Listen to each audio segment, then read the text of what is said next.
Ishi viidiyoo kana akkuma ilaalaa jirtanii mucayyoon kun boqottee jirti jedhanii ganama gadi dhiisanii tiiktookiin muluun kanaa sa'a jechuudha. Baay'ee tokko rifadhe dhugaan isiniin jechuu barbaade. Mucaa kana Andu'aalam Gosaa wajjin hiriyaadha. Yaani gaa'ela nama godhatan. Miidiyaarra beekaman garuu cidha waan amma kana sirriitti godhatan I don't know. Garuu waliin yeroo baay'ee waamicha kitaaba irratti waamicha waan ta'e irratti waliin ni hirmaatu jechuudha. Yeroo baay'ee argeera jechuudha. Baay'ee tokko simboo ni qabdi.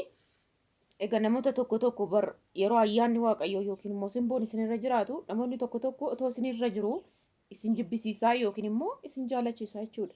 Yeroo baay'ee yeroon ilaalullee baay'ee tokko simboon ishiin baay'ee nama simata jechuudha. Yeroo baay'ee safaanan deddeemtii boodanarra jechuudha duraanii miti boodanarra. Waamicha kana yeroo baay'ee madarakii irratti dhiyaatte wajjin ni hirmaatti jechuudha. Garuu guyyaarra boqattee sababni ishiin boqatteef hin beekamne garuu fooqii shanaffaarraa buutee yookiin immoo achirraa kuftee akka duuteedha kan beekame. Poolisiidhaan qoratame wanti biraa wanti irra ga'ame homtuu hin jiru jechaa jiru. I think soba nama kanan facaasu hin jira. TikTokiin muluun waa'ee kana haasa'a jechuudha. Kanaaf baay'ee tokkoon gaddee dhugaa dubbachuuf. Baay'ee tokko jechuudha. Namni jirra waaqa duubaa jedhan tokko jirra waaqa duubaa argitanii daqiiqadhuma kanatti jechuudha. Yeroo baay'ee gaan jirra jenna. Akkatti deemnu yeroo deemnu beeknu sa'aatii deemnus jechuudha. Baay'ee tokko nama gaddisiisa biyyi lafaa yeroo kanatti xiqqatteerti. Bara dhumaas nuti taateetti. Inni iddoo guddaatti eegan fakkeenya namaa ta'a shamarreedha ijoollee dubara daa'imaatii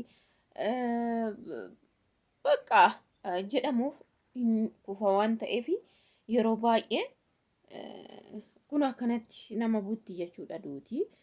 Banagaraachin ላይ duuti har'a karaa baay'ee taateetti biyya keenya fa'i baay'ee sodaachisaadha. Yeroo baay'ee kan waa'ee kanaa dubbadhu yeroo baay'ee jechuudha biyya keenya fa'i irratti baay'ee ulfaataadha. Yeroo kana haariin jira dhiphinniyyummaan biyya keessaa haalli ikoonoomii jira siyaasni jira jettiidhaan otoo hin beekamin du'uun jira haaloon jira seerri isinii murteessuun jiru seerri waa'ee dhugaa irratti hundaa'ee hojjetu hin jiru.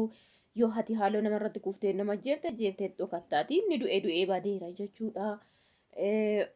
Zim jedhee namni waa'ee siyaasa wajjin walitti simmakee sin ajjeesa namni isinii dubbatu hin jiru jechuudha. Namni haala biyyaa laalee yeroo kana miidiyaan akka malee ta'ee waan ati hin goonetu godhame jedhamee miidiyaa irratti ba'ama waan ta'eef namni konfidensii guutuu fi yookiin immoo jabina hin qabaanne tokko dafeet kufa jechuudha. Afaan kameetu toshitin. Dafee kufa jechuudha namoonni tokko. Inna sababa maalitiin raafuu ka sharbii.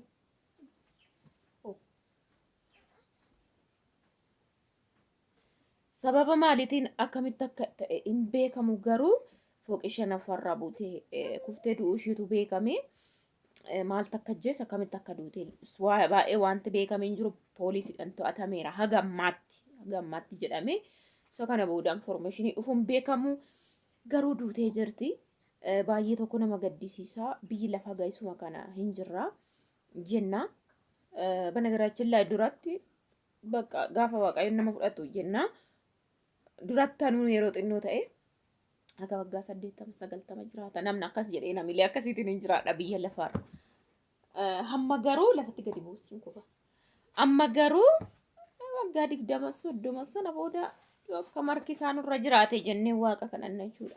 Agasittuu immoo qormaanni samaayiif midirii wal tuqee jira jechuudha. Gidduu kana duratti waa'ee siyaasaa minaamin jedhu hin jiru gola kamiini.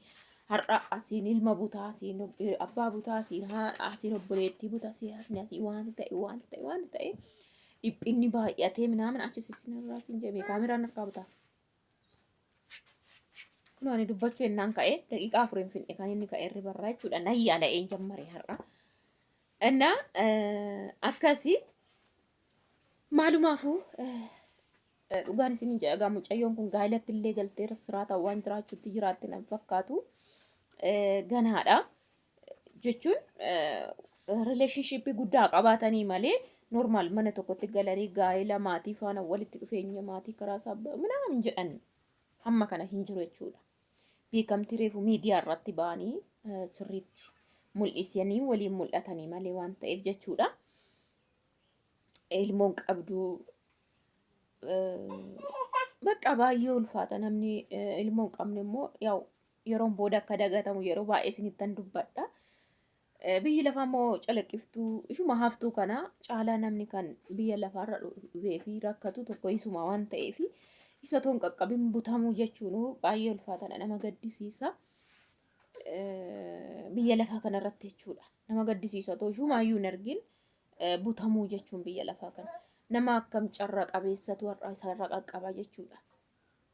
Yeroo kanatti dhiphinum keessatti rakkinum keessatti nama har'a isarra gahetu nama akkam eebbifame jedhama bakka malee qilleensi nama butachuu biyya lafaarra kaatu baay'eedha.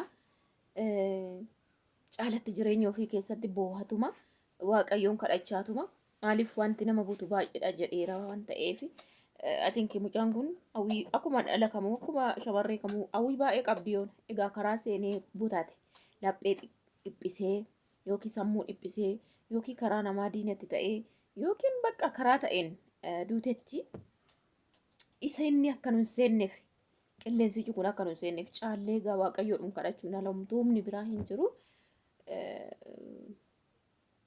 Waaqayyoon tokkitti yoo sin gargaare yeroo kamuu jechuudha. Mana godhattee gaa'ela godhattee yoo biyya lafaatti deemtee dhumaa rakkoon hin jiru bakka isheedhuma kaa hin dagatamtu jechuudha. Yookiin hojiidhaan ganaadha waan ta'eef hojiidhaan hojjetamtee hin beekamne amma nama sirriitti mul'ata yookiin hojii guddaa qabu iddoo ta'e qaqqabuuf yaaludha too jiraatte jechuudha biyya lafaarratti mucaan kuni.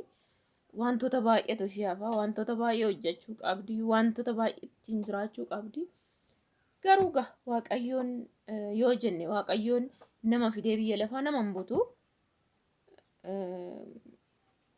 kamumaafuyyuu seexanni karaa baay'ee namatti bitama namnis yaa butu lafti seexannis karaa ta'een sitti haa butatu asis ofitti butii kun harki waaqayyoo keessa hin jiru. Waaqayyoon nama ajjeesuuf nama noomu jechuudha waan ta'eef. Kanaaf garuu waaqayyoon lubbuu ishee jira jannata ishee galchuu gurbichaaf immoo jajjabinaa kennuufi maaliif seetanii ganaa gaa'ila ho'aa reefu ganaa keessa jira waan ta'eef lapheen sammuun isaan tuqama. Namoonni tokko tokko ganaa yoo itti seenan rakkoo hin qabu yookiin immoo itti seenanii waan ta'e waliin arganis waan itti obsan lafarraa qaban rakkoo hin qabu.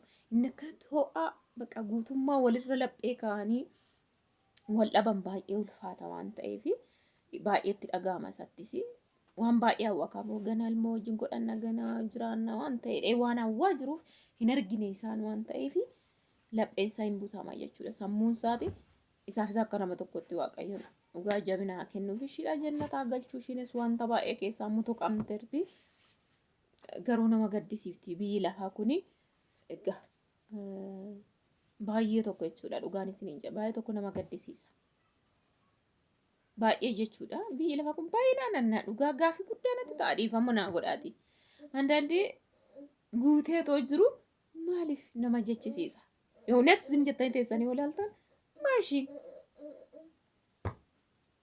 yeroo baay'ee fakkeenya isinii kenna isa duriirra isa amma gaafiin waan hin ta'u du'aa fi jireenya gidduu koo fi gidduu du'aa sekoondii isiniin jedhu laa daqiiqaa isiniin hin jedhu isa keessa na dabarsu otoon gaaf sana du'ee bar as keessa yoona tokko immoo bakka koo bu'aa lammaffaa ani deemira kan hin kalee ittiin dadhabee tokko mucuqee mimmaan koo jedhee fuula kootti gubee harki kootti cabee nama baay'ee dhaallolee sun achumatti dhaabbataayyuu jechuudha. Ichi naat ምድር በቃ እኔ fakkeenya jettan godhadhe ምንም አይመስለኝም አሁን እግዚአብሔር ምንም ነገር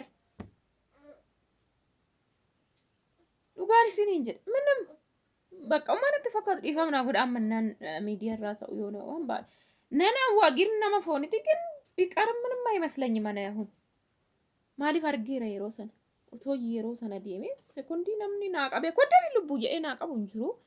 Namni sana booda ana fakkaatee dhufu hin jiru. Ani deemeera jechuudha.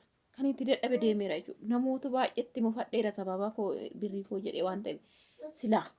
Kanaaf ishim kana biyyi lafa bakka akkasittiin ilaalaa jiraan amma jechuudha. Nama ይመስልኝም እግዚአብሔርን haxaa nan tangabaggaba mucaa kana dura waan baay'eetiin bakka waan ta'e godhadhaash amma dhiise.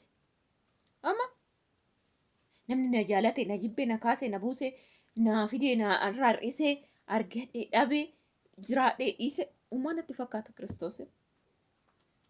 ያን ቀን ያሳለፈልኝ ግን እግዚአብሔር አረሳም። ishuma kanaa yoo isinitti naasa'u waan ta'eef kanaafi baay'ee ulfaattudha biyyi lafaa isiniin jechuu kooti.